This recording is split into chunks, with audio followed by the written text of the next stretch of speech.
অনন্ত জীবনের গান গাই। আজকে আমরা একটি গ্রন্থ নিয়ে কথা বলবো, অর্থাৎ গ্রন্থালোচনা। এই গ্রন্থটি লিখেছেন বিনয় মিত্র নামেও একজন লেখক।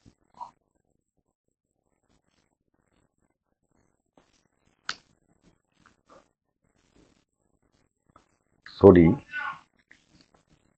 এইটা নয়, এই যে এই বইটির নাম হচ্ছে ধর্ম, ধর্মতন্ত্র ও ব্রাহ্মণ্যবাদ। লিখেছেন বিনয় মিত্র। এই বিনয় মিত্র তিনি, এটা তার ছদ্মনাম, তার আসল নাম হচ্ছে অন্য আরেকটি। তো লেখক যেহেতু নিজেই নিজের সামাজিক পরিমণ্ডলের নামকে গোপন রাখতে চাইছেন, যে কারণে আমিও সেটি আর প্রকাশ করলাম না। এই বইটি উৎসর্গ করা হয়েছে জ্ঞান তাপস, বিখ্যাত চিন্তক প্রয়াত যতীন সরকারকে। এই বইয়ের যে মোটামুটি যে আলোচনাটা, সেই আলোচনাটা হচ্ছে যে নিজ ধর্মের ভিতরে থেকে, অর্থাৎ হিন্দু বা সনাতন যে ধর্মটাকে আমরা জানি, এর ভিতরে থেকেই সেই ধর্মটাকে তিনি ক্রিটিক করেছেন এবং বিভিন্ন তত্ত্ব উপাত্ত, বেদ এবং বিভিন্ন লেখকের উদ্ধৃতি দিয়ে তিনি প্রমাণ করতে চেষ্টা করেছেন যে হিন্দু নামে আসলে কোনো ধর্ম নেই, অর্থাৎ এই ধর্মটা হচ্ছে ব্রাহ্মণ্য ধর্ম। তিনি বলেছেন তার বইয়ের মাধ্যমে যে এই ব্রাহ্মণ্য ধর্ম উৎপত্তি হয়েছে বেদ হইতে, অর্থাৎ সেই হিসাবে এটাকে বৈদিক ধর্ম হিসাবেও বলা যাইতে পারে। পরবর্তীতে মুসলমানরা যখন এই অঞ্চলকে শাসন করতে আসলেন বা শাসন ক্ষমতা গ্রহণ করলেন, তারা এই নামটা দিয়েছে যে হিন্দু, অর্থাৎ সিন্ধু নদের অববাহিকা হইতে উদ্ভূত যে ধর্ম, সেই ধর্মকে মুসলমানরা বলেছেন এরা হিন্দু ধর্ম। এই ধর্মটা আসলে মানে এই হিন্দু নামকরণটি আসলে নিজেরা দেন নাই তারা। এইভাবে বহু বছর মুসলিমরা শাসন করার পরে একদল লোকের মনে হইল যে এটা আসলে হিন্দু ধর্ম, এটা সঠিক না। তারা নিজেদেরকে সনাতনী বলে দাবি করা শুরু করলেন, অর্থাৎ সনাতন ধর্ম। তো এইখানে লেখকের মতে তিনি বলেছেন যে পৃথিবীতে যতগুলি ধর্ম আছে, প্রত্যেক ধর্মের যে অনুসারীরাই নিজেদের ধর্মকে বা মতকে সনাতন হিসেবেই মনে করে থাকে, সুতরাং এটাও সঠিক নয়। তিনি মূলত এই ধর্মটাকে যে বেদ হইতে উদ্ভূত হয়েছে এবং সেখানে ব্রাহ্মণের যে ঘটনাগুলি বা কর্তৃত্ব, এই ব্রাহ্মণের কর্তৃত্বকে স্বীকার করে এই ধর্মটা প্রতিষ্ঠিত হয়েছে, এই জন্য তিনি সেটাকে ব্রাহ্মণ্য ধর্ম নামে অভিহিত করেছেন।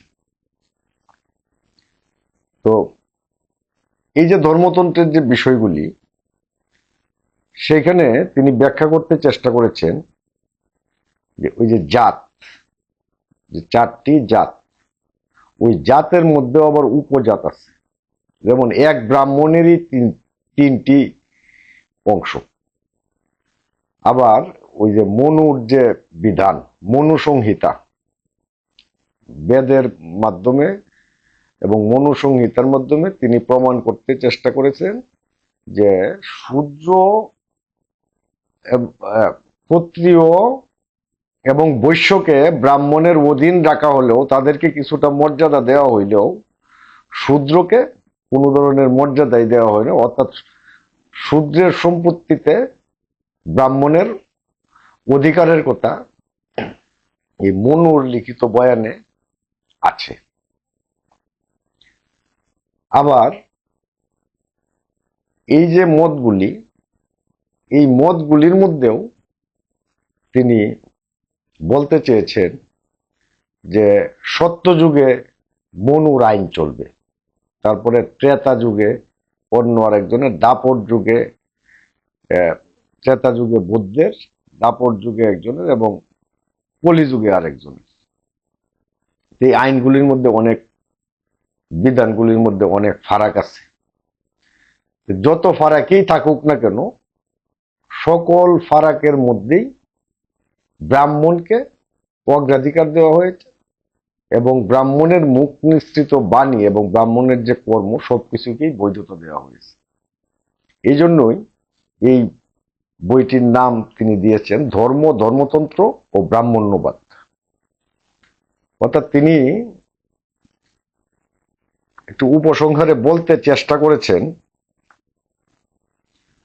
যে, আর কথাগুলি এরকম: অপ্রিয় সত্য হলো হিন্দু সম্প্রদায়ের বিশ্বাস কোনো একটা নির্দিষ্ট প্রেক্ষণ বিন্দুতে স্থির হতে পারেনি।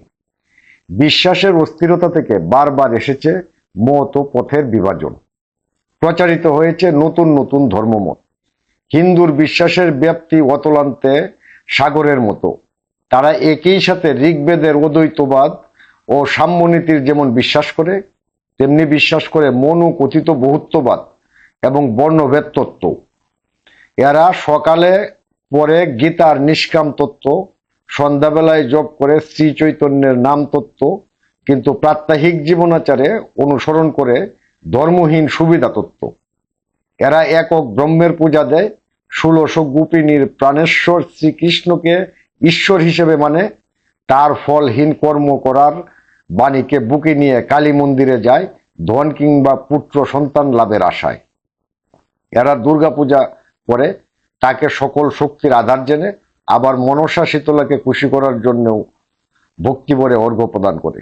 লক্ষ্মীকে পূজা দেয় ঘরে রাখার জন্য, শনিকে পূজা দেয় ঘর থেকে দূরে রাখার জন্য। হিন্দুর বহু দেবতার বীরে মানুষের স্থান খুঁজে পাওয়া ভার। যেটুকু পাওয়া যায় তা মনুর ব্রাহ্মণ্যবাদী দর্শন দ্বারা পরিবৃত। সেখানে মানবিকতার লেশমাত্র নেই, আছে কেবল জাতপাত, বর্ণবিভেদের বিষাক্ত বিধান। এই মানবতা বর্জিত বিভেদের কথামালা সকলকে ফেলে রেখে আত্মমগ্নতা, সেটাই হয়ে উঠেছে হিন্দু ধর্মের পালনীয় আচার শাস্ত্র। তাদের বুধের এই অধোজাগতিক রোধ করার উপায় কি? যাই হোক, এটা লেখকের মন্তব্য, আমার বিষয় না। হয়তোবা লেখক এই ধরনের প্রশ্ন করতে গিয়ে নিজ ধর্মের প্রতি তিনি দ্বিধান্বিত হয়েছেন, বা অন্য যে কোনো কারণেই হোক তিনি নিজের আসল নাম ব্যবহার করেননি। কিন্তু এই বইটি একটি চমৎকার বই। আমরা যেমন মনে করি যে আমাদের মুসলিম ধর্মে যে বিভিন্ন ধরনের যে ফেতনা, ফেকরা এগুলি আছে এবং যে বর্ণভেদ প্রথা, এটা মুসলমানদের মধ্যেও বিভিন্ন ধরনের তরিকা আছে। তো শুধু আছে যে তা না, এই মুসলমানদের মধ্যে ছাড়াও ওই যে যারা আজকে হিন্দুত্ববাদ হিন্দুত্ববাদ বললে চিল্লাচিল্লি করছে, তাদের ভিতরেও এই বিষয়াশয়গুলি আছে। এই বইটা পাঠ করলে আমরা আসলে এই জিনিসটা বুঝতে পারি। এই বিনয় মিত্রের মতে আসলে এই হিন্দু ধর্ম, এটার যে প্রধান দেবতা সেটা তিনি কে, সেটাই আসলে তিনি আবিষ্কার করতে পারেননি। ঠিক একইভাবে প্রত্যেকটা ধর্মে এই ধরনের সমস্যাগুলি আছে। যেমন ইসলাম ধর্মেও যে ধর্মীয় নেতারা আছেন, তারা নিজেদেরকে এমন একটা স্তরে নিয়ে গিয়েছেন, সেখানে জনগণ বা মনুষ্যত্বের কোনো বিষয় আসই নেই। তো আমরা মনে করতাম যে আমরা যেহেতু মুসলিম প্রধান একটা দেশে বাস করি, আমরা মনে করতাম যে মুসলিম ধর্মের মধ্যেই এই শ্রেণী বিভাজনগুলি কতিপয় লোক যারা ধর্মকে ব্যবহার করছেন, তারা এই বিধানগুলি সৃষ্টি করে নিজেদের স্বার্থ হাসিল করছেন। বিষয়টা এরকম না।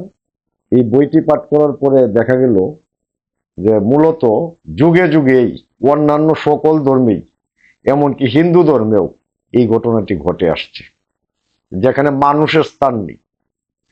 মানুষের স্থান নেই। আজকে যারা হিন্দুত্ববাদ কায়েম করতে চান, তারা এই বইটি পড়তে পারেন। এই বইটি পড়লে মানে আপনাদের কাছে মনে হবে যে আপনাদের যে তত্ত্ব, সাভারকারের যে তত্ত্ব, এই তত্ত্বটা আসলে ভুয়া। কিন্তু একটা জায়গায় এই লেখক এবং আমরা সবাই একমত যে মানুষের কথা বলতে হবে।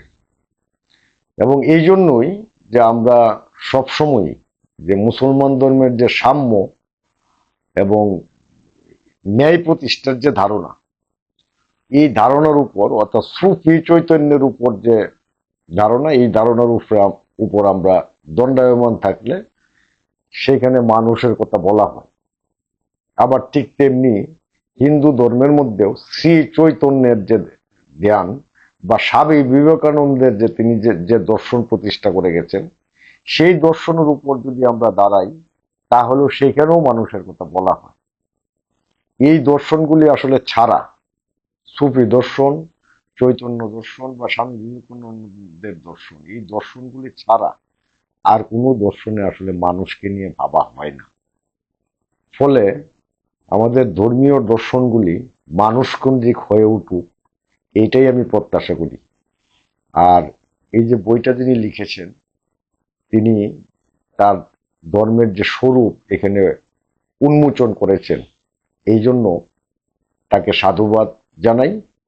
পাশাপাশি এই বইটি আপনারা পাঠ করলে অনেক হিন্দু ধর্ম বা সনাতন ধর্ম সম্পর্কে সমৃদ্ধি লাভ করবেন বলে আমি বিশ্বাস করি। এই বইটি সংগ্রহ করে আপনারা পাঠ করতে পারেন।